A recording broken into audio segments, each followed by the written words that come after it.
Are British motorcycles dead? This is a topic that a lot of people have discussed over the course of the last couple of years, and more in particular in this last year. The market has seemingly disappeared, and the question a lot of people are asking is, are these bikes done? Are they going to be worthless going into the future? About a year ago, I made a video talking about the vintage motorcycle market in general, but today I want to talk about the British bikes, what I think is going to happen with the market, and what's going on with it a little bit right now. For those who are unfamiliar, British bikes over the course of the last 20 to 30 years have seen a upward rise in price. But over the course of the last 5 years or so, it seems like prices have come down drastically, and now, especially in the last year, I'm noticing a lot of bikes selling for a lot cheaper than they would normally be expected to sell for. This market seems to be a US market thing, but even the UK market, because of the economy, because of how everything is right now, these bikes are slowing down a lot. And that's a point we're going to talk about in a second. No one's buying bikes that are seemingly a steal of a deal when you compare prices to 10 years ago. They're just sitting on the market, being reduced, or the owners are too stubborn to sell. Why is this the case? Going back to the thing about the economy is in a weird place, especially in the United States.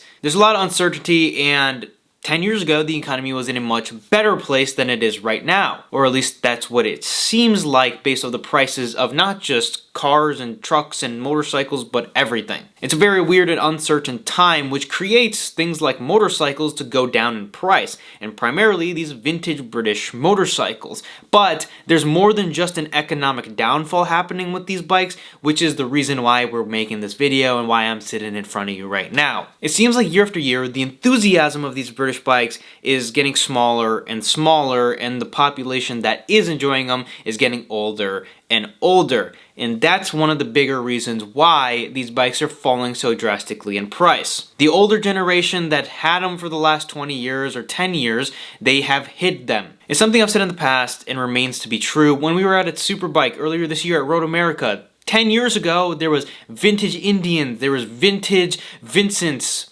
all types of different things that were at the show. But there was no Vincents, there was nothing of these blue chip collector bikes. I was going to bring my Gold Star out, and my Gold Star and Ariel were both broken at the time. But the only thing I can really remember, there was a few interesting bikes, but at the same time, there wasn't anything crazy or out of the norm. And the lack of British bikes didn't surprise me, but it might surprise a lot of people because there was almost none of them there. These bikes are being hidden from the world, and they're getting rarer and rarer every single year. More people are destroying them, letting them sit in barns, and over the course of the last 30, 40, 50 years, these bikes have been, well, not treated the best. They got really cheap at one point in the 90s, which was when they were completely worthless.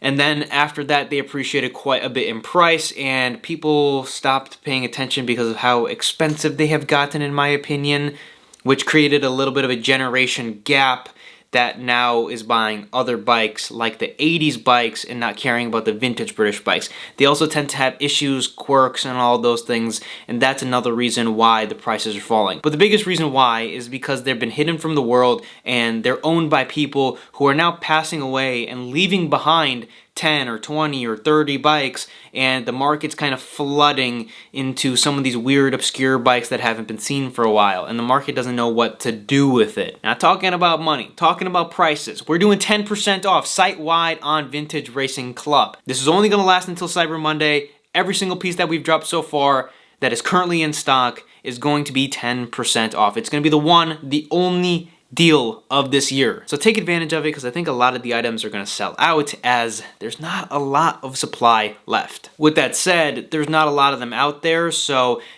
time to time, especially a very well presented bike on an auction platform can bring a good amount of money. And while saying that, it brings a lot of money, like $10,000, $15,000, $20,000, but there was cases where those bikes were $40,000 or $50,000 not that long ago.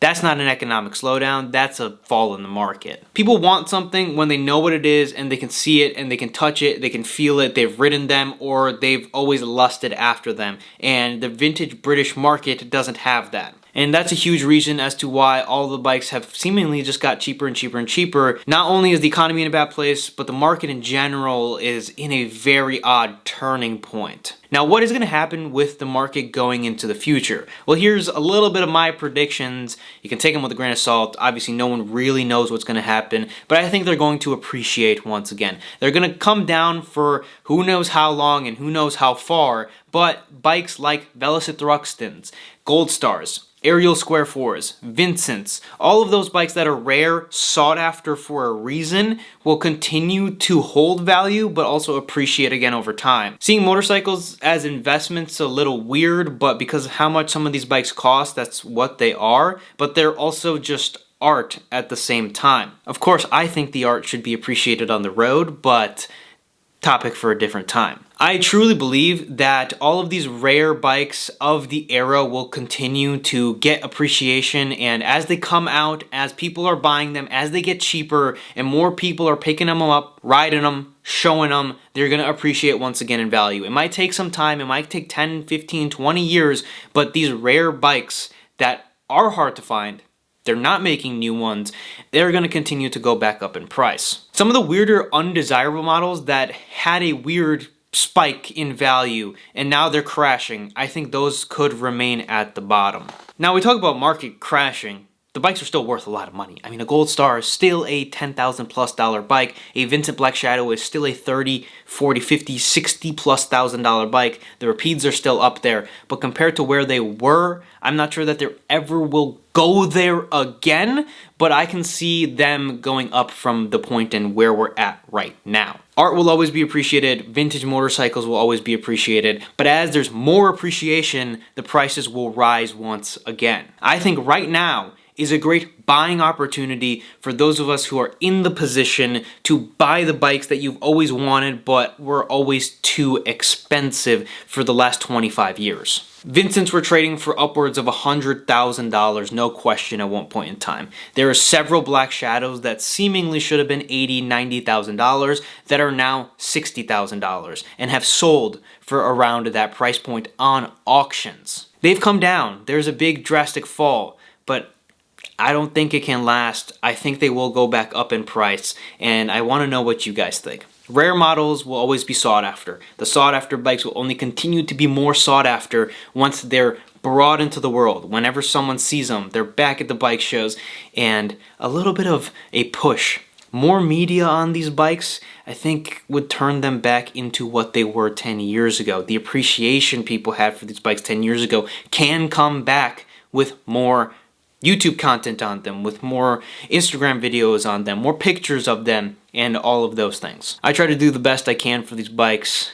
They can be finicky, but they're also unlike anything you've ever rode or seen or worked on, and that's what makes them special. With that said, that's all I have for this video. If you guys did enjoy, leave me a like, subscribe to the channel, and as always, I will see you guys in the next video.